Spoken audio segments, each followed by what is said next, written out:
Also, don't forget to like, comment, and subscribe. I have not been saying that, but I need to get it together. So like, comment, subscribe, turn notifications on because I'm going to be posting. So yeah. Welcome to another episode of Mindful Monday.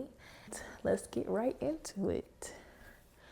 This week's episode, let's get into it. Let's talk about it. This week's episode is going to be about AI because I have very strong feelings about AI and where it's headed and what it's done and what's going on with it. So I thought I'd do an episode on AI. I wanted to go away from politics before I, get more into it because politics is everywhere. It's everywhere. So yeah, this is the world of AI. Of course, first we got to get into the current events. Okay, so the current events for this week, we're gonna talk about Trump attacking Venezuela and capturing the president. So, I heard about this yesterday, and I was like, what the heck? What's going on? Why did this happen? How did this happen?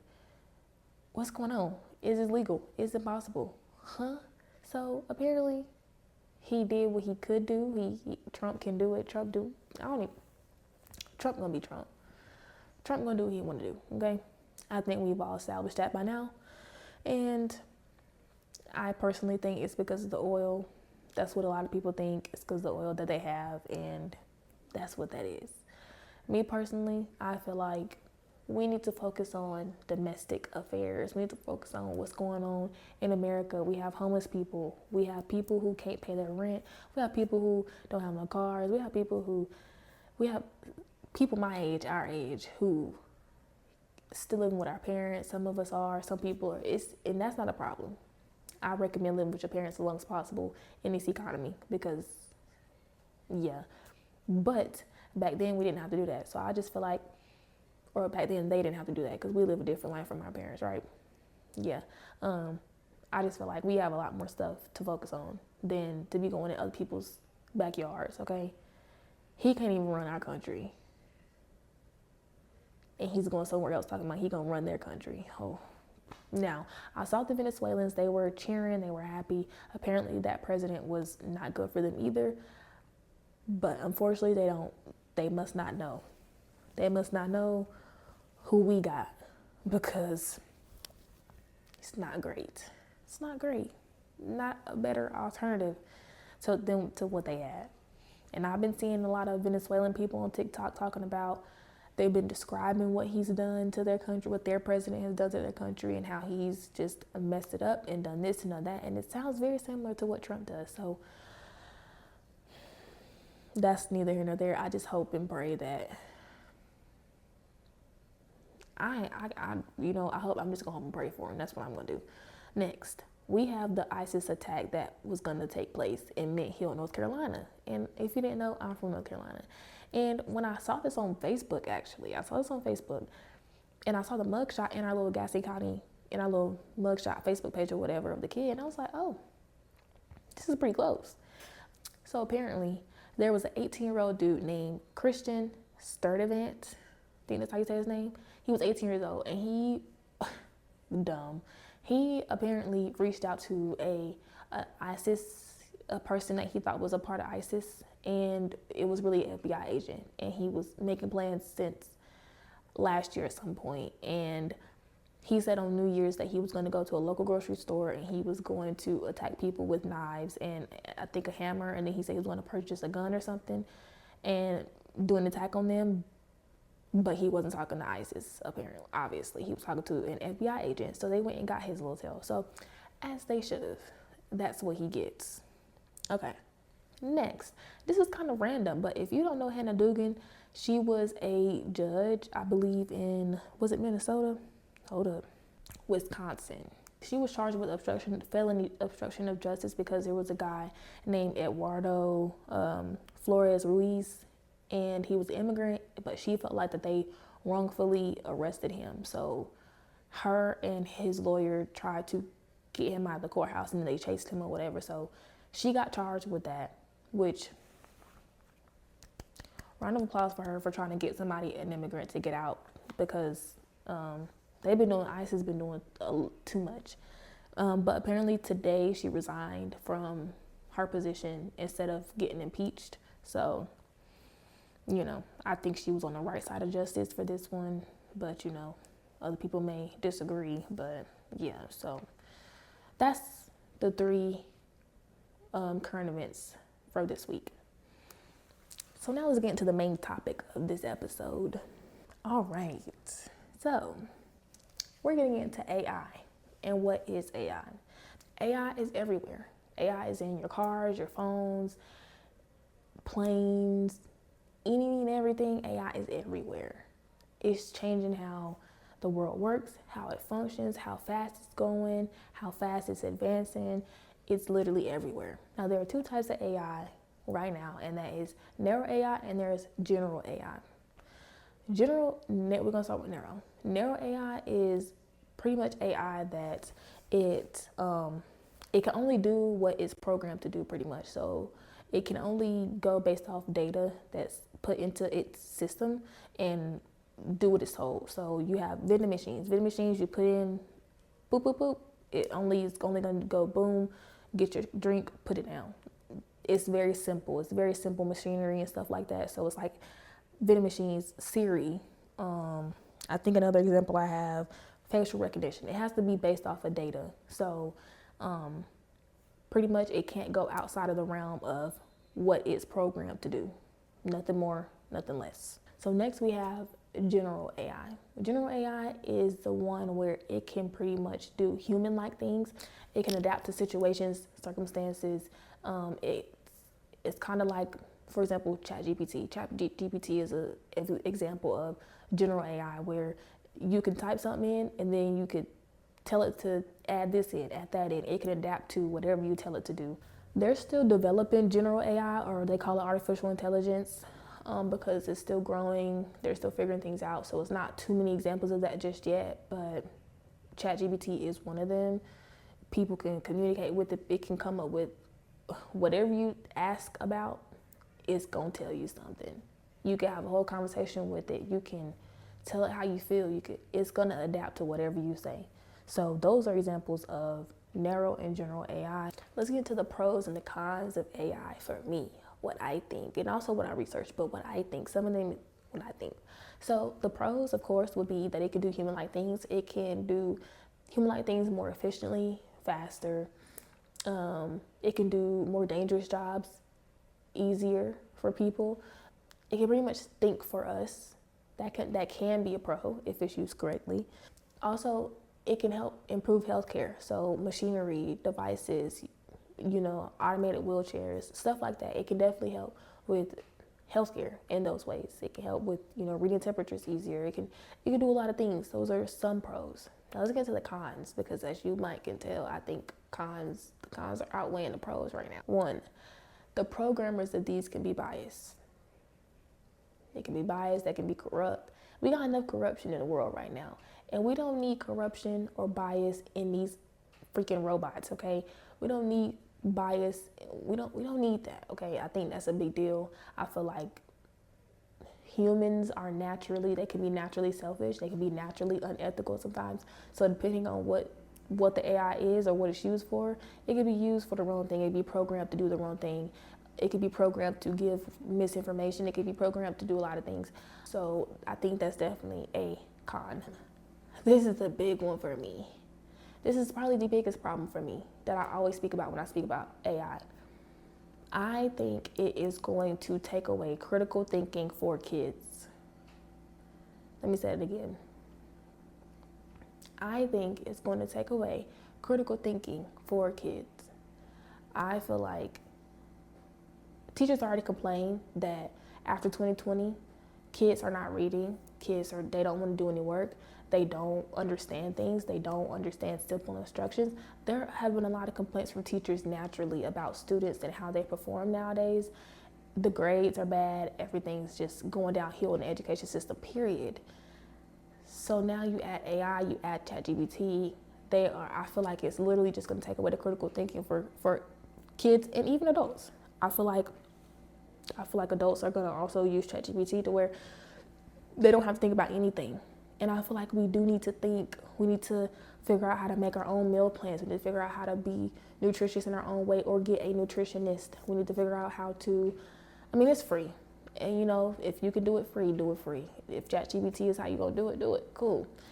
But we shouldn't rely on ChatGPT for everything. We shouldn't rely on artificial intelligence for every single thing, or we're literally not gonna think. We're already on our phones. When they say it's the phones, they meant that. I didn't see it, but I see it now. It's these phones, promise you. So I think it's gonna take away a lot of critical thinking. It's gonna, people use it. I know people that use it for literally everything. I don't even use it. I didn't use it in school. We were told not to use it actually, because we should know how to find credible resources, because ChatGPT can tell you misinformation. You could type in the wrong thing and then they give you information from the wrong source, but you don't know where they're getting their information from. They're just pulling from anywhere. So I feel like that's an issue. Also, I feel like because kids can use it, I'm saying ChatGPT because I think general AI is going to be more the issue than narrow AI. As I explained, narrow AI is just programmed. It's programmed to do what it's supposed to do, simple tasks, nothing crazy. Whereas the general AI is the one where it can change and adapt to what you want it to do. ChatGPT is the main one right now. So I'm saying ChatGPT because ChatGPT is the main one that people use and it's taking over. And I feel like that's the issue. So I think kids, why are we using ChatGPT to write papers? Why are we using ChatGPT to write one-page papers? I understand. I mean, we all used to cheat. We all used to, not we all, because I mean, I didn't really need to cheat, but we all used to, do a little plagiarism. You used to find the paper, and if you were, your brain was going numb after doing all the research for a while, or you just doing it last minute or something, we used to plagiarize a little bit. But it's gotten to a point where you literally use ChatGPT to write the entire paper, and that's not good, because then it's like you don't even know what you're writing. You don't even know where they got the information from. You don't know nothing about nothing. And kids are just able to just copy, paste, turn in. And I don't know if there's anything that teachers can use to pick up on if they use ChatGPT or if it's really plagiarized, because ChatGPT, they could come up with their own thing at different. You just don't know. I just don't trust. I just don't like it. I don't like it. I don't think it's going to benefit the kids, at least, because kids need to learn on their own. I think the education system has already been oversimplified. Because when I see these teachers explain how they do math nowadays, I'm like, y'all doing too much. It's overly simplified. So I feel like it's just a huge issue. And now ChatGPT is at play. And people are just not going to think for themselves. And that's already the issue now, while we're in the position that we're in now with this government that we have now, because people don't think for themselves. They don't do their own research. They don't know what a credible source is. And then now they call facts, they call it fake news. We need critical thinking. We need to go back to real world before we get too much further in AI. Another con, it's growing so fast that they're not going to know how to stop it. They don't know how to stop it. It's just growing and growing and growing, and then now you have people, you're blurring the lines between AI and real. People are making videos of stuff, and you don't know if it's real or not. People don't know if it's real or not. That's dangerous. That's a dangerous game to play. I just feel like it's going too far. I don't like it. We should have stayed in like where technology was in like 2021, 2016. I know they've been working on AI for a long time before we could even fathom that they were working on it. But still, it's just gone too far to hand. Let's talk about the environmental impact, environmental and health impact. And this is more so, this whole section probably going to go under the cons for me personally, because I don't see it no other way. Now, I'm just biased, so do your own research. I ain't biased. I'm not biased. I did my research, and I feel like this is a big deal. The environment is a big deal because climate change is a big deal. And I'm going to do a video on that too. Climate change, huge deal.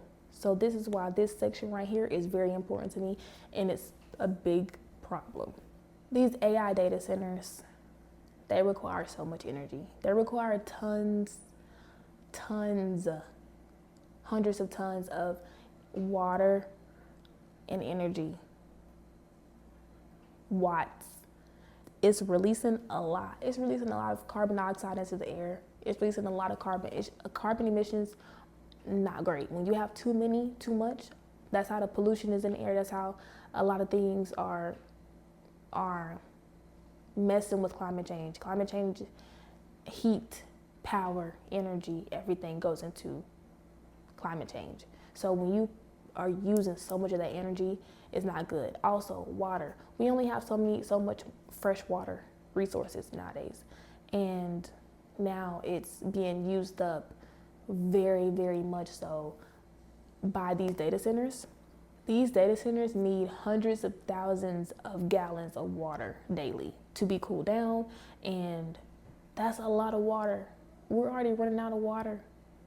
Like, that's a lot of water. And that's not good that it's being used for these data centers. Where they place these data centers at are in local areas, or rural areas, and that could cause a drought. That could cause water that's not going into the community and going straight to these data centers, and that takes away from people. We need water. We need fresh water. There are a lot of places who don't have fresh water, who don't have clean water to this day, and these data centers are taking up a lot of those resources daily. Another thing is, because AI is growing so fast, the plan is to increase the usage of these data centers and usage of this energy and everything up 6% in 2026. They already use hundreds of thousands of power, energy, watts, everything, and water, gallons, and now they're gonna have to up it because it's growing so fast, like I said. So they're gonna have to up it. They're gonna have to increase usage. Another issue with this is that it could drive up the cost of living. Not even the cost of living, but it could drive up the energy costs and the water costs for local communities, wherever they're putting them at. And they're putting them in very rural areas, which is another issue. In predominantly Black small areas, there's already a lot of air pollution because these areas are just not well taken care of. Obviously, we know why. They're not going to take care of these Black communities as well as urban communities and, not predominantly Black areas. They're just not going to take care of them as well. So they're placing these big plants that are taking up all the resources from wherever it's around and draining these resources, which will also drive the cost up for these people. The costs are already driven up, okay? We already got to pay too much. We already got to pay a lot for everything just to live, eat, everything. Now, if these data centers if they don't put in the plans to make sure that they renew energy, to make sure that they renew water, clean the water how they should, it's going to be another impact on rural Black communities. But that's nothing new, is it? That's nothing new. They also have backup generators to continue to cool down these big data centers because things could definitely go out. Their initial cooling down methods could definitely run out or whatever, or shut off, whatever. They have backup generators, and these backup generators use fossil fuels, and those fossil fuels emit nitrous oxides, which is not good for the environment at all because it emits 200 to 600 times the release of natural gas plants anywhere. So that's another reason why it's terrible for the pollution, because it can cause eye, nose, throat irritation. It can cause respiratory issues. It can cause so many issues health-wise for the surrounding communities. This is why it's so important that they either slow down or they make sure that they're building these places while considering the surrounding areas. But are they going to do that? No, but they need to. They really, really need to, because people can die. People can and will die from side effects from pollution, because it's happened before where people don't know that the air is polluted, and then they get cancer down the line, or their kid is in their blood. And these small communities didn't know why, but they realized, oh, it's this plant here emitting all this energy, all this pollution, and we've been breathing in our whole lives, and oh, that's what's causing this. That's not good. And like I said, it's in these rural, predominantly black areas, or just poor areas. Not even necessarily just predominantly black areas, poor areas, because they don't care about the poor or the black. We know that. These black communities, like I said, they already struggle from air pollution off it. That's just a known statistic, and I will tag the resource down below. So all in all, I wanted to talk about AI because I just feel like there are pros to it. It will definitely, technology has made life easier. I couldn't imagine being in a time where we don't have a phone, we don't have a car, we don't have a TV. Of course, I don't want to be in a time where we didn't have things to make life more entertaining and more fun and safer and more efficient and easier. But it has also driven costs up, made cost of living go up.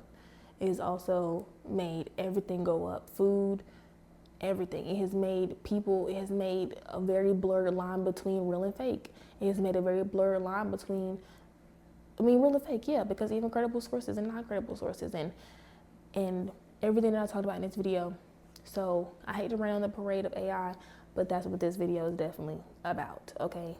So if you want to do your own research, and if you have any pros to AI, you could put them in the comments. I said a few, but the cons outweigh the pros for me because of how big the cons are and who the cons are affecting. So, yeah. Thank you for coming to this Mindful Monday. And if you have any suggestions, just let me know in the comments. If you have any ideas that you want me to talk about, let me know in the comments, or DM me, or hit up my TikTok if you come from TikTok. Let me know what you want me to talk about. And I will see you on the next Mindful Monday.